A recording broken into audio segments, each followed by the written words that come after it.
Good morning students. ਕੱਲ ਦੇ lecture ਦੇ ਵਿੱਚ ਅਸੀਂ ਕੰਜ਼ਿਊਮਰ ਪ੍ਰੋਟੈਕਸ਼ਨ ਐਕਟ ਦੇ ਵਿੱਚ ਮੀਨਿੰਗ ਆਫ ਕੰਜ਼ਿਊਮਰ ਤੇ ਕੰਜ਼ਿਊਮਰ ਪ੍ਰੋਟੈਕਸ਼ਨ ਐਕਟ 1986 ਕੀ ਹੈ, ਕੰਜ਼ਿਊਮਰ ਦੇ ਕਿਹੜੇ ਰਾਈਟਸ ਨੇ ਤੇ ਕੰਜ਼ਿਊਮਰ ਦੀਆਂ ਕਿਹੜੀਆਂ ਰਿਸਪੌਂਸਿਬਿਲਿਟੀਜ਼ ਨੇ ਪੜ੍ਹੀਆਂ ਸੀ। ਅੱਜ ਅਸੀਂ ਨੈਕਸਟ ਫਾਈਲਿੰਗ ਆਫ ਕੰਪਲੇਂਟ ਤੋਂ ਸ਼ੁਰੂ ਕਰਾਂਗੇ। Filing of complaints under consumer protection act. Consumer protection act ਦੇ ਵਿੱਚ ਜੇ ਕੰਜ਼ਿਊਮਰ ਨੂੰ ਆਪਣੀਆਂ ਜਿਹੜੀਆਂ ਉਹਨੇ ਗੁੱਡਸ ਖਰੀਦੀਆਂ ਨੇ ਜਾਂ ਜਿਹੜੀਆਂ ਉਹਨੇ ਸਰਵਿਸਿਜ਼ ਯੂਜ਼ ਕੀਤੀਆਂ ਨੇ ਉਹਦੇ ਰਿਗਾਰਡਿੰਗ ਅਗਰ ਉਹਨੂੰ ਕੋਈ ਪ੍ਰੋਬਲਮ ਹੈ, ਕੋਈ ਕੰਪਲੇਂਟ ਹੈ, ਤਾਂ ਉਹ ਇਹ ਕੰਪਲੇਂਟ ਡਿਸਟ੍ਰਿਕਟ ਫੋਰਮ ਨੂੰ ਫਾਈਲ ਕਰ ਸਕਦਾ ਆ। ਹੁਣ ਇਹ ਕੰਪਲੇਂਟ ਜਿਹੜੀ ਹੈ ਕੌਣ ਫਾਈਲ ਕਰ ਸਕਦਾ ਆ। ਫਸਟ ਉਹ ਕੰਜ਼ਿਊਮਰ ਜਿਹਨੇ ਉਹ ਗੁੱਡਸ ਜਾਂ ਸਰਵਿਸਿਜ਼ ਯੂਜ਼ ਕੀਤੀਆਂ ਸੀ ਜਾਂ ਜਿਹਨੂੰ ਗੁੱਡਸ ਔਰ ਸਰਵਿਸਿਜ਼ ਡਿਲੀਵਰ ਕੀਤੀਆਂ ਗਈਆਂ ਸੀ। ਸੈਕਿੰਡ ਕੋਈ ਵੀ ਰੈਕਗਨਾਈਜ਼ਡ ਕੰਜ਼ਿਊਮਰ ਐਸੋਸੀਏਸ਼ਨ ਜਿੱਥੇ ਉਹ ਕੰਜ਼ਿਊਮਰ ਜਿਹੜਾ ਆ ਮੈਂਬਰ ਹੋਵੇ ਉਹ ਵੀ ਕੰਜ਼ਿਊਮਰ ਦੇ ਬਿਹਾਫ ਤੇ ਕੰਪਲੇਂਟ ਫਾਈਲ ਕਰ ਸਕਦੀ ਹੈ। ਥਰਡ ਆ ਜਿੱਥੇ ਇੱਕ ਜਾਂ ਇੱਕ ਤੋਂ ਜ਼ਿਆਦਾ ਕੰਜ਼ਿਊਮਰਸ ਅਫੈਕਟਡ ਹੋਣ ਉੱਥੇ ਕਲੈਕਟਿਵਲੀ ਵੀ ਉਹ ਕੰਜ਼ਿਊਮਰਸ ਕੰਪਲੇਂਟ ਫਾਈਲ ਕਰ ਸਕਦੇ ਨੇ। ਤੇ ਫੋਰਥ ਹੈ ਸੈਂਟਰਲ ਤੇ ਸਟੇਟ ਗਵਰਨਮੈਂਟ। ਜੇ ਸੈਂਟਰਲ ਜਾਂ ਸਟੇਟ ਗਵਰਨਮੈਂਟ ਵੀ ਕੰਜ਼ਿਊਮਰ ਹੈ, ਅਗਰ ਉਹਨੇ ਵੀ ਕੋਈ ਗੁੱਡਸ ਬਾਏ ਕੀਤੀਆਂ ਨੇ ਫॉर ਕੰਜ਼ੰਪਸ਼ਨ ਪਰਪਸ ਤੇ ਉਸ ਕੇਸ 'ਚ ਸੈਂਟਰਲ ਜਾਂ ਸਟੇਟ ਗਵਰਨਮੈਂਟ ਵੀ ਕੰਪਲੇਂਟ ਫਾਈਲ ਕਰ ਸਕਦੀ ਹੈ। ਕੰਪਲੇਨੈਂਟ ਜਿਹਨੇ ਕੰਪਲੇਂਟ ਫਾਈਲ ਕੀਤੀ ਆ ਜਾਂ ਉਹਦਾ ਕੋਈ ਆਥੋਰਾਈਜ਼ ਏਜੰਟ ਪਰਸਨਲੀ ਵੀ ਕੰਪਲੇਂਟ ਫਾਈਲ ਕਰ ਸਕਦਾ ਆ ਜਾਂ ਫਿਰ ਕੰਪਲੇਂਟ ਨੂੰ ਬਾਈ ਪੋਸਟ ਵੀ ਐਪਰੋਪ੍ਰੀਏਟ ਫਾਰਮ ਨੂੰ ਸੈਂਡ ਕੀਤਾ ਜਾ ਸਕਦਾ ਆ। ਕੰਪਲੇਂਟ ਜਿਹੜੀ ਆ ਉਹ ਫੋਰਮ ਜਾਂ ਕਮਿਸ਼ਨ ਦੇ ਪ੍ਰੈਜ਼ੀਡੈਂਟ ਨੂੰ ਐਡਰੈਸ ਕਰਨੀ ਜ਼ਰੂਰੀ ਆ। ਕੰਪਲੇਂਟ ਦੇ ਵਿੱਚ ਕੰਪਲੇਨੈਂਟ ਤੇ ਓਪੋਜ਼ਿਟ ਪਾਰਟੀ ਜਿਹਦੇ ਅਗੇਂਸਟ ਕੰਪਲੇਂਟ ਫਾਈਲ ਕੀਤੀ ਹੈ ਉਹਨਾਂ ਦਾ ਪ੍ਰੋਪਰ ਐਡਰੈਸ ਮੈਂਸ਼ਨ ਹੋਣਾ ਚਾਹੀਦਾ ਆ। ਉਸ ਤੋਂ ਇਲਾਵਾ ਕੰਪਲੇਂਟ ਰਿਗਾਰਡਿੰਗ ਕਿਹੜੇ ਫੈਕਟਸ ਨੇ, ਕਦੋਂ ਤੇ ਕਿੱਥੇ ਪ੍ਰੋਬਲਮ ਅਰਾਈਜ਼ ਹੋਈ ਹੈ ਇਹ ਵੀ ਮੈਂਸ਼ਨ ਹੋਣਾ ਚਾਹੀਦਾ ਆ। ਤੇ ਕੰਪਲੇਂਟ ਦੇ ਨਾਲ ਸਪੋਰਟਿੰਗ ਡਾਕੂਮੈਂਟਸ ਵੀ ਅਟੈਚ ਕਰਨੇ ਚਾਹੀਦੇ ਨੇ। ਤੇ ਕੰਪਲੇਨੈਂਟ ਕੀ ਰਿਲੀਫ ਚਾਹੁੰਦਾ ਆ, ਮਤਲਬ ਕਿੰਨਾ ਕੰਪਨਸੇਸ਼ਨ ਚਾਹੁੰਦਾ ਆ, ਉਹ ਵੀ ਕੰਪਲੇਂਟ ਦੇ ਵਿੱਚ ਮੈਂਸ਼ਨ ਕਰਨਾ ਚਾਹੀਦਾ ਆ। ਨੈਕਸਟ ਆ where to file a complaint. Complaint ਕਿੱਥੇ ਫਾਈਲ ਕਰਨੀ ਆ? ਕੰਪਲੇਂਟ ਫਾਈਲ ਕਰਨ ਦੇ ਲਈ ਕੰਜ਼ਿਊਮਰ ਪ੍ਰੋਟੈਕਸ਼ਨ ਐਕਟ ਦੇ ਅੰਡਰ 3 ਟਾਇਰ ਰਿਡਰੈਸਲ ਮਸ਼ੀਨਰੀ ਜਿਹੜੀ ਆ ਅਵੇਲੇਬਲ ਆ। ਸੋ ਕੰਪਲੇਂਟ ਜਿਹੜੀ ਹੈਗੀ ਆ ਉਹ ਡਿਸਟ੍ਰਿਕਟ ਫੋਰਮ ਨੂੰ ਡਿਸਟ੍ਰਿਕਟ ਲੈਵਲ ਤੇ, ਸਟੇਟ ਕਮਿਸ਼ਨ ਨੂੰ ਸਟੇਟ ਲੈਵਲ ਤੇ ਅਤੇ ਨੈਸ਼ਨਲ ਕਮਿਸ਼ਨ ਨੂੰ ਨੈਸ਼ਨਲ ਲੈਵਲ ਤੇ ਫਾਈਲ ਕੀਤੀ ਜਾ ਸਕਦੀ ਆ। ਨੈਕਸਟ ਹੈ against whom a complaint can be filed। Complaint ਕਿਹਦੇ ਅਗੇਂਸਟ ਫਾਈਲ ਕੀਤੀ ਜਾਂਦੀ ਆ? ਕੰਪਲੇਂਟ ਫਾਈਲ ਕੀਤੀ ਜਾਂਦੀ ਆ ਕਿਸੇ ਵੀ ਸੈਲਰ, ਮੈਨੂਫੈਕਚਰਰ ਜਾਂ ਗੁੱਡਸ ਦੇ ਡੀਲਰ ਦੇ ਅਗੇਂਸਟ ਜਿਹਦੀਆਂ ਗੁੱਡਸ ਡਿਫੈਕਟਿਵ ਸੀ। ਡਿਫੈਕਟਿਵ ਦਾ ਮਤਲਬ ਕੀ ਆ ਕਿ ਗੁੱਡਸ ਦੇ ਵਿੱਚ ਕਿਸੇ ਤਰ੍ਹਾਂ ਦਾ ਕੋਈ ਫਾਲਟ ਸੀ, ਕੋਈ ਇੰਪਰਫੈਕਸ਼ਨ ਸੀ ਜਾਂ ਉਹਦੀ ਕੁਆਂਟੀਟੀ, ਕੁਆਲਿਟੀ ਜਾਂ ਪਿਓਰਿਟੀ ਦੇ ਵਿੱਚ ਕਿਸੇ ਤਰ੍ਹਾਂ ਦੀ ਕੋਈ ਕਮੀ ਸੀ। ਸੈਕਿੰਡ ਆ ਕਿਸੇ ਵੀ ਸਰਵਿਸ ਪ੍ਰੋਵਾਈਡਰ ਦੇ ਅਗੇਂਸਟ ਵੀ ਕੰਪਲੇਂਟ ਫਾਈਲ ਕੀਤੀ ਜਾ ਸਕਦੀ ਆ ਅਗਰ ਜਿਹੜੀਆਂ ਸਰਵਿਸਿਜ਼ ਉਹਨੇ ਪ੍ਰੋਵਾਈਡ ਕੀਤੀਆਂ ਨੇ ਉਹ ਡੈਫੀਸ਼ੀਐਂਸੀ ਸੀਗੀਆਂ।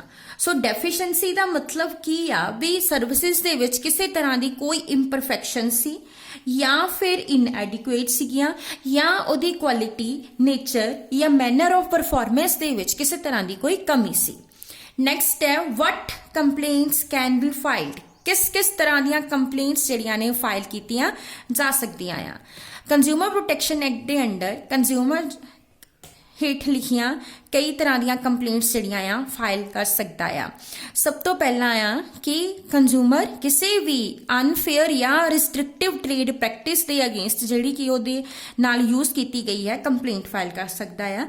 ਸੈਕਿੰਡ ਕੰਜ਼ਿਊਮਰ ਨੇ ਜਿਹੜੀਆਂ ਗੁੱਡਸ ਬਾਏ ਕੀਤੀਆਂ ਨੇ ਅਗਰ ਉਹਦੇ ਵਿੱਚ ਕਿਸੇ ਤਰ੍ਹਾਂ ਦਾ ਕੋਈ ਡਿਫੈਕਟ ਹੈ ਉਹਦੀ ਕੁਆਲਿਟੀ ਜਾਂ ਕੁਆਂਟੀਟੀ ਦੇ ਵਿੱਚ ਤਾਂ ਉਹਦੇ ਅਗੇਂਸਟ ਕੰਪਲੇਂਟ ਫਾਈਲ ਕਰ ਸਕਦਾ ਹੈ।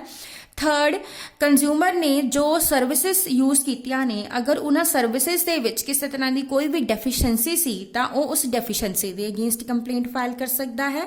ਫੋਰਥ ਹੈ ਐਕਸੈਸ ਪ੍ਰਾਈਸ ਚਾਰਜ। ਕੰਜ਼ਿਊਮਰ ਕੋਲੋਂ ਅਗਰ ਜੋ ਪ੍ਰਾਈਸ ਚਾਰਜ ਕੀਤਾ ਗਿਆ ਉਹ ਇਨ ਐਕਸੈਸ ਸੀ, ਕਿਹਦੇ ਨਾਲੋਂ, ਜਿਹੜਾ ਪ੍ਰਾਈਸ ਅੰਡਰ ਲਾਅ ਫਿਕਸ ਹੈ, ਜਾਂ ਫਿਰ ਜਿਹੜਾ ਪ੍ਰਾਈਸ ਗੁੱਡਸ ਜਾਂ ਪੈਕੇजेस ਦੇ ਉੱਤੇ ਡਿਸਪਲੇ ਕੀਤਾ ਗਿਆ ਆ, ਜਾਂ ਜਿਹੜਾ ਪ੍ਰਾਈਸ ਲਿਸਟ ਵਿੱਚ ਡਿਸਪਲੇ ਕੀਤਾ ਗਿਆ ਆ, ਜਾਂ ਫਿਰ ਜਿਹੜਾ ਪ੍ਰਾਈਸ ਦੋਨੋਂ ਪਾਰਟੀਆਂ ਦੇ ਵਿੱਚ ਪਹਿਲਾਂ ਤੋਂ ਐਗਰੀਡ ਸੀਗਾ, ਅਗਰ ਕੰਜ਼ਿਊਮਰ ਕੋਲੋਂ ਉਸ ਨਾਲੋਂ ਜ਼ਿਆਦਾ ਪ੍ਰਾਈਸ ਚਾਰਜ ਕੀਤਾ ਗਿਆ ਆ ਤਾਂ ਉਹ ਉਹਦੇ ਅਗੇਂਸਟ ਵੀ ਕੰਪਲੇਂਟ ਜਿਹੜੀ ਹੈਗੀ ਆ ਫਾਈਲ ਕਰ ਸਕਦਾ ਆ। ਨੈਕਸਟ ਹੈ remedies and reliefs available to consumer. ਹੁਣ ਅਗਰ ਕੰਜ਼ਿਊਮਰ ਕੋਈ ਕੰਪਲੇਂਟ ਫਾਈਲ ਕਰਦਾ ਆ ਔਰ ਕੋਰਟ ਜਿਹੜੀ ਆ ਸੈਟੀਸਫਾਈ ਹੋ ਜਾਂਦੀ ਆ ਉਹਦੀ ਕੰਪਲੇਂਟ ਤੋਂ ਕਿ ਕੰਪਲੇਂਟ ਜੈਨੂਅਨ ਆ, ਤਾਂ ਕੰਜ਼ਿਊਮਰ ਕੋਰਟ ਜਿਹੜੀ ਹੈਗੀ ਉਹ ਕਿਸ ਤਰ੍ਹਾਂ ਦੀਆਂ ਜਿਹੜੇ ਆਰਡਰ ਪਾਸ ਕਰ ਸਕਦੀ ਆ, ਜਾਂ ਫਿਰ ਕੰਜ਼ਿਊਮਰ ਨੂੰ ਕਿਹੜੀਆਂ ਰਿਲੀਫਸ ਜਾਂ ਰੈਮੀਡੀਜ਼ ਅਵੇਲੇਬਲ ਹੋ ਸਕਦੀਆਂ ਆ। ਕੰਜ਼ਿਊਮਰ ਕੋਰਟ ਜਿਹੜੀ ਆ ਉਹ ਓਪੋਜ਼ਿਟ ਪਾਰਟੀ ਨੂੰ ਡਾਇਰੈਕਟ ਕਰ ਸਕਦੀ ਆ ਰਿਮੂਵਲ ਆਫ ਡਿਫੈਕਟ। ਅਗਰ ਗੁੱਡਸ ਦੇ ਵਿੱਚ ਕਿਸੇ ਤਰ੍ਹਾਂ ਦਾ ਕੋਈ ਡਿਫੈਕਟ ਆ ਜਾਂ ਸਰਵਿਸਿਜ਼ ਦੇ ਵਿੱਚ ਕਿਸੇ ਤਰ੍ਹਾਂ ਦੀ ਕੋਈ ਡੈਫੀਸ਼ੀਐਂਸੀ ਆ, ਉਸ ਨੂੰ ਰਿਮੂਵ ਕਰਨ ਲਈ ਆਰਡਰ ਪਾਸ ਕਰ ਸਕਦੀ ਆ। ਸੈਕਿੰਡ, ਜਾਂ ਕਿਸੇ ਡਿਫੈਕਟਿਵ ਪ੍ਰੋਡਕਟ ਨੂੰ ਕਿਸੇ ਨਵੇਂ ਪ੍ਰੋਡਕਟ ਦੇ ਨਾਲ ਫ੍ਰੀ ਆਫ ਕਾਸਟ ਜਿਹੜਾ ਆ ਰਿਪਲੇਸ ਕਰਨ ਦੇ ਲਈ ਆਰਡਰ ਪਾਸ ਕਰ ਸਕਦੀ ਹੈ। ਥਰਡ, ਕੰਜ਼ਿਊਮਰ ਨੇ ਜੋ ਪ੍ਰਾਈਸ ਪੇ ਕੀਤਾ ਆ ਜਾਂ ਜੋ ਸਰਵਿਸਿਜ਼ ਯੂਜ਼ ਕੀਤੀਆਂ ਉਹਦੇ ਲਈ ਜੋ ਚਾਰजेस ਉਹਨੇ ਪੇ ਕੀਤੇ ਨੇ, ਉਹਨਾਂ ਉਸ ਪ੍ਰਾਈਸ ਜਾਂ ਚਾਰजेस ਨੂੰ ਕੰਜ਼ਿਊਮਰ ਨੂੰ ਰਿਟਰਨ ਕਰਨ ਲਈ, ਰਿਫੰਡ ਕਰਨ ਲਈ ਆਰਡਰ ਪਾਸ ਕਰ ਸਕਦੀ ਹੈ। ਉਸ ਤੋਂ ਇਲਾਵਾ ਕੋਈ ਜਿਹੜਾ ਕੰਪਨਸੇਸ਼ਨ ਆ, ਰੀਜ਼ਨੇਬਲ ਅਮਾਉਂਟ ਆਫ ਕੰਪਨਸੇਸ਼ਨ, ਕਿਉਂਕਿ ਅਗਰ ਉਸ ਨੂੰ ਕਿਸੇ ਤਰ੍ਹਾਂ ਦਾ ਕੋਈ ਲਾਸ ਹੋਇਆ ਆ ਉਸ ਡਿਫੈਕਟਿਵ ਗੁੱਡਸ ਦੀ ਵਜ੍ਹਾ ਨਾਲ ਜਾਂ ਡੈਫੀਸ਼ੀਐਂਟ ਸਰਵਿਸਿਜ਼ ਦੀ ਵਜ੍ਹਾ ਨਾਲ, ਜਾਂ ਉਸ ਨੂੰ ਕਿਸੇ ਤਰ੍ਹਾਂ ਦਾ ਕੋਈ ਵੀ ਇੰਜਰੀ ਫੇਸ ਕਰਨੀ ਪਈ ਆ, ਤਾਂ ਉਹਦੇ ਲਈ ਉਹਨੂੰ ਰੀਜ਼ਨੇਬਲ ਅਮਾਉਂਟ ਆਫ ਕੰਪਨਸੇਸ਼ਨ ਪੇ ਕਰਨ ਦੇ ਲਈ ਵੀ ਡਾਇਰੈਕਟ ਕਰ ਸਕਦੀ ਹੈ। ਨੈਕਸਟ ਹੈ ਕਿਸੇ ਤਰ੍ਹਾਂ ਦੀਆਂ ਜਿਹੜਾ ਮੈਨੂਫੈਕਚਰਰ ਜਾਂ ਡੀਲਰ ਕਿਸੇ ਤਰ੍ਹਾਂ ਦੀਆਂ ਕੋਈ ਵੀ ਐਕਸਪਲੋਇਟੇਟਿਵ ਅਨਫੇਅਰ ਟ੍ਰੇਡ ਪ੍ਰੈਕਟਿਸਿਸ ਯੂਜ਼ ਕਰ ਰਿਹਾ ਆ, ਤਾਂ ਉਹਨੂੰ ਉਹਨਾਂ ਪ੍ਰੈਕਟਿਸਿਸ ਨੂੰ ਬੰਦ ਕਰਨ ਦੇ ਲਈ ਤੇ ਅੱਗੇ ਤੋਂ ਫਿਊਚਰ ਦੇ ਵਿੱਚ ਨਾ ਰਿਪੀਟ ਕਰਨ ਦੇ ਲਈ ਵੀ ਆਰਡਰ ਪਾਸ ਕਰ ਸਕਦੀ ਹੈ। ਉਸ ਤੋਂ ਇਲਾਵਾ ਮੈਨੂਫੈਕਚਰਰ ਨੂੰ ਇਹ ਵੀ ਆਰਡਰ ਪਾਸ ਕੀਤੇ ਜਾ ਸਕਦੇ ਨੇ ਕਿ ਉਹ ਕਿਸੇ ਤਰ੍ਹਾਂ ਦੀਆਂ ਕੋਈ ਵੀ ਹੈਜ਼ਰਡਸ ਗੁੱਡਸ ਜਿਹੜੀਆਂ ਕਿ ਕਿਸੇ ਦੇ ਲਈ ਨੁਕਸਾਨਦਾਇਕ ਹੁੰਦੀਆਂ ਨੇ ਉਹਨਾਂ ਨੂੰ ਨਾ ਵੇਚੇ, ਔਰ ਅਗਰ ਕਿਸੇ ਤਰ੍ਹਾਂ ਦੀ ਉਹ ਹੈਜ਼ਰਡਸ ਗੁੱਡਸ ਦੀ ਮੈਨੂਫੈਕਚਰਿੰਗ ਕਰ ਰਿਹਾ ਤਾਂ ਉਸ ਮੈਨੂਫੈਕਚਰਿੰਗ ਨੂੰ ਰੋਕ ਦੇਵੇ। ਐਂਡ ਜਿਹੜੀਆਂ ਵੀ ਗੁੱਡਸ ਹੈਜ਼ਰਡਸ ਮਾਰਕੀਟ ਦੇ ਵਿੱਚ ਅਵੇਲੇਬਲ ਨੇ ਸੇਲ ਵਾਸਤੇ, ਉਹਨਾਂ ਨੂੰ ਮਾਰਕੀਟ ਚੋਂ ਵਿਡਰੋ ਕਰ ਲਿਆ ਜਾਵੇ। ਨੈਕਸਟ ਹੈ ਅਗਰ ਗੁੱਡਸ ਦੇ ਕੇਸਿਸ ਦੇ ਵਿੱਚ ਜੋ ਡਿਫੈਕਟ ਹੈ ਉਹਦੀ ਵੈਲਿਊ 5% ਦੇ ਨਾਲੋਂ ਘੱਟ ਹੈਗੀ ਆ, ਤਾਂ ਉਹਨੂੰ ਕੋਈ ਵੀ ਇਹੋ ਜਿਹਾ ਅਮਾਉਂਟ ਪੇ ਕਰਨ ਲਈ ਡਾਇਰੈਕਟ ਕਰ ਸਕਦੀ ਆ ਜਿਹੜਾ ਕਿ ਕੰਜ਼ਿਊਮਰ ਵੈਲਫੇਅਰ ਫੰਡ ਦੇ ਵਿੱਚ ਕ੍ਰੈਡਿਟ ਕੀਤਾ ਜਾਏਗਾ। ਜਾਂ ਫਿਰ ਅਗਰ ਉਸਨੇ ਕੋਈ ਗਲਤ ਐਡਵਰਟਾਈਜ਼ਮੈਂਟ ਦਿੱਤੀ ਆ, ਕੋਈ ਮਿਸਲੀਡਿੰਗ ਐਡਵਰਟਾਈਜ਼ਮੈਂਟ ਦਿੱਤੀ ਆ, ਤਾਂ ਉਹਦੇ ਲਈ ਉਹ ਕਰੈਕਟਿਵ ਐਡਵਰਟਾਈਜ਼ਮੈਂਟ ਇਸ਼ੂ ਕਰਨ ਲਈ ਵੀ ਆਰਡਰ ਪਾਸ ਕਰ ਸਕਦੀ ਹੈ। ਜਾਂ ਫਿਰ ਜਿਹੜੀ ਐਪਰੋਪ੍ਰੀਏਟ ਪਾਰਟੀ ਆ ਉਹਨੂੰ ਐਡਿਕੁਏਟ ਕਾਸਟ ਪੇ ਕਰਨ ਦੇ ਲਈ ਵੀ ਆਰਡਰ ਪਾਸ ਕਰ ਸਕਦੀ ਆ। ਸੋ ਇਹ ਰੈਮੀਡੀਜ਼ ਨੇ ਜਿਹੜੀਆਂ ਕਿ ਕੰਜ਼ਿਊਮਰ ਨੂੰ ਅਵੇਲੇਬਲ ਨੇ, ਜਾਂ ਜਿਹੜੀਆਂ ਕਿ ਓਪੋਜ਼ਿਟ ਪਾਰਟੀ ਨੂੰ ਕੰਜ਼ਿਊਮਰ ਕੋਰਟ ਡਾਇਰੈਕਟ ਕਰ ਸਕਦੀ ਆ ਪੇ ਕਰਨ ਦੇ ਲਈ। ਹੁਣ ਨੈਕਸਟ ਅਸੀਂ ਕੰਜ਼ਿਊਮਰ ਗ੍ਰੀਵੈਂਸ ਰਿਡਰੈਸਲ ਮਸ਼ੀਨਰੀ, ਜਿਵੇਂ ਕਿ ਮੈਂ ਆਲਰੇਡੀ ਤੁਹਾਨੂੰ ਦੱਸਿਆ ਵੀ ਇਹ 3 ਟਾਇਰ ਮਸ਼ੀਨਰੀ ਅਵੇਲੇਬਲ ਹੈ, ਡਿਸਟ੍ਰਿਕਟ ਫਾਰਮ ਤੇ ਸਟੇਟ ਕਮਿਸ਼ਨ ਅਤੇ ਨੈਸ਼ਨਲ ਕਮਿਸ਼ਨ। ਇਹਦੇ ਬਾਰੇ ਡਿਟੇਲ ਦੇ ਵਿੱਚ ਅਸੀਂ ਕੱਲ ਦੇ ਲੈਕਚਰ ਦੇ ਵਿੱਚ ਡਿਸਕਸ ਕਰਾਂਗੇ। Thank you.